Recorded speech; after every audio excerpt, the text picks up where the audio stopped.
डालने दो, वोट डालने आए तो पुलिस लगा दो। रामपुर की वो नंगी तस्वीरें आपने नहीं देखी क्या, पुलिस में जहां वोट नहीं डालने दिया। तो भारतीय जनता पार्टी ने लोकतंत्र की हत्या कर दी है। अब लोकतंत्र नहीं बचा, आज़ादी नहीं है, पाबंदियां और केवल झूठ बोलना। भारतीय जनता पार्टी से ज़्यादा झूठ और अच्छा झूठ कोई नहीं बोल सकता। केवल प्रोपेगेंडा पे चल रहे हैं। हिटलर के ज़माने में केवल एक मंत्री हुआ करता था, प्रोपेगेंडा मिनिस्टर, लेकिन ये सरकार में पूरे के पूरे लोग, ऊपर से नीचे बैठे लोग, झूठा प्रोपेगेंडा के अलावा कुछ नहीं कर रहे। इसलिए ये चुनाव लूट चुनाव था और लूट चुनाव का ही परिणाम आपको दिखाई दे रहा है। और भारतीय जनता पार्टी के लोग जीत गए हों, लेकिन चेहरे से वो खुशी नहीं दिखाई दे रही जो जीत की खुशी होती है। क्या एटा में सरकारी मशीनरी का दुरुपयोग किया गया? अरे एटा ये एक जिला नहीं, मैंने आपको कहाँ का उदाहरण दिया, मैंने मैनपुरी का उदाहरण दिया, जहाँ पर अभी अभी चुनाव हुआ। जो लोधी समाज का, समाजवादी पार्टी का प्रत्याशी 4000 से ज़्यादा वोटों से जीत गया था, उसे रात भर काउंटिंग चला करके 200 से कम वोट से हरा दिया। ये बैठे हैं चेयरमैन, न जाने कितने मोहल्ले बता सकते हैं जहाँ पर वोट नहीं डालने दिया, लोगों को निकलने नहीं दिया। तो क्या अधिकारियों की जिम्मेदारी भारतीय जनता पार्टी ने ये दी है कि जो मतदाता उसको वोट नहीं डाले? आपके तो इलीगल एटा में क्या केवल एक ही समाजवादियों का घर इलीगल है?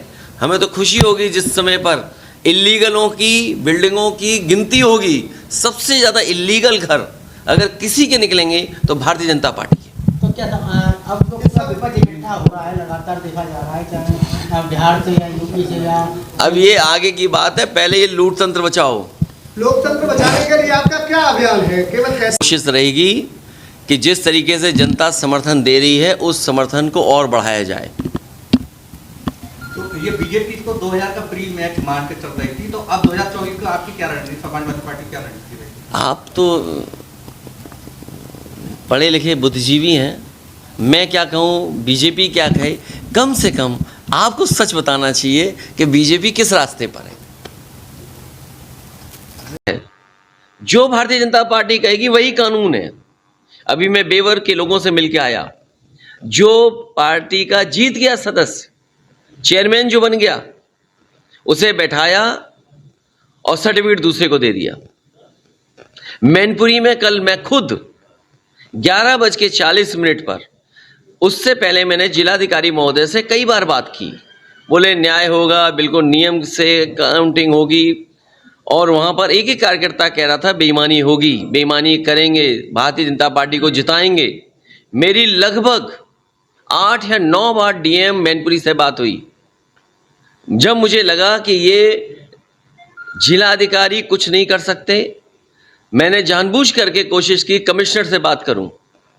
पहली बार किसी कमिश्नर से मैंने बात की। मैंने कमिश्नर से कहा कि मैनपुरी में बेईमानी हो रही है। कमिश्नर ने कहा मैं दिखवाता हूं, 11:40 की बात है।